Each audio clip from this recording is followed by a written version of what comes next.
Hey, I'm Jack Maxwell. Welcome to Belly Up, a trivia game show where we have a couple of drinks and lots of laughs. Let's meet our contestants. Player number one, what's your name? Where are you from? Hello, my name's Tanya, and I'm from Philly, Philly. What are you drinking tonight, Tanya? And welcome in. Ooh, thank you. I have some Espolòn and soda. Oh, gin and tonic for me. Cheers. Cheers. All right, player number two. What about you? Hello, I'm Chris from Orlando, Florida, and I've got some local rum and soda as well. Oh, the rum in Florida, right? You got to do that. Very local. Good stuff.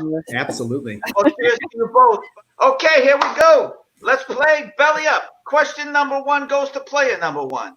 Okay, Tanya, what color is blueberry jam? Purple. That is correct.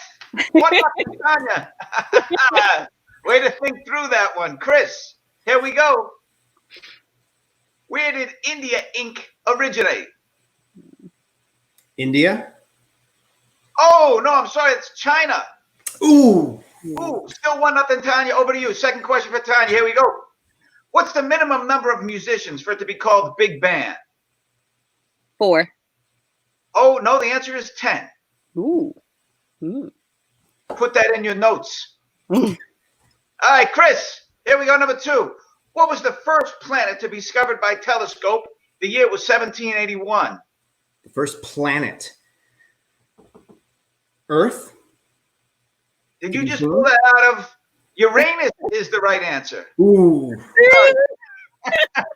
Oh, God, I missed your pun. Tanya, here we go. Still leading 1-0.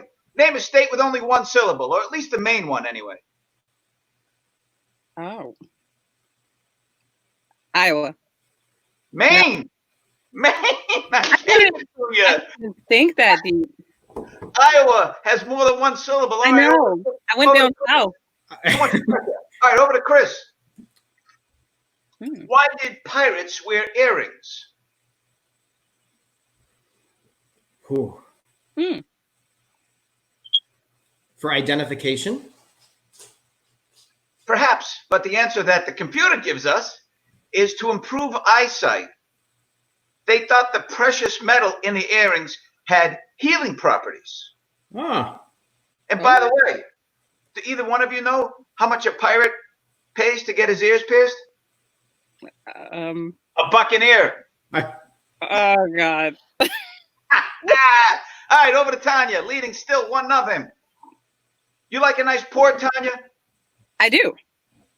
Oh, that's good, but it's not going to help you here. What is the nautical opposite of port? Starboard. That is correct. 2-0, Tanya. Come on, Chris. I know. This is your opportunity. The smallest country in the world is? Smallest country. Don't give up, Pope. Crete, Italy? No, the Vatican. I gave it to you. I said, don't give up, Pope. Oh. Oh, I'm trying to help you, kid. I'm trying to help you. Over to you, Tanya. In which body part is the femur? The leg? That is correct. If you said arm, that would have been humorous. I'm taking a drink. Yes, you can do that. If you get it right, you can take a drink. All right, Chris, here we go.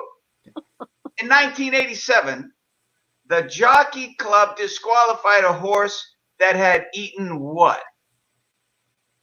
Ooh. Clover? Actually, the correct answer is a Mars bar. Huh. Think they got some laughs?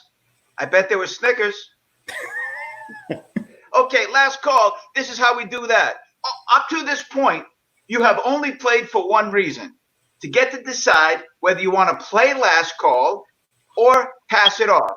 Now, if you get it right, regardless of the score, you win the game. If you get it wrong, you lose and go belly up. Tanya's in the lead. It's your choice. Do you want to play or pass? That's a big risk. I'm going to pass. Okay. Chris, this question is yours. If you get it right, you win, even though you're losing 3-0. All right, raise your glass. Best of luck. Here's your question. Before Mount Everest was discovered, what was the tallest mountain in the world? Machu Picchu? It was still Mount Everest. Tanya's the winner. Oh. Chris, you have gone belly up. I've been worse. Tanya, congratulations. Cheers to you both. Cheers. It's been a fun game. Thank you. Here's to you. And here's to you. Thanks for playing. We'll see you next time on Belly Up.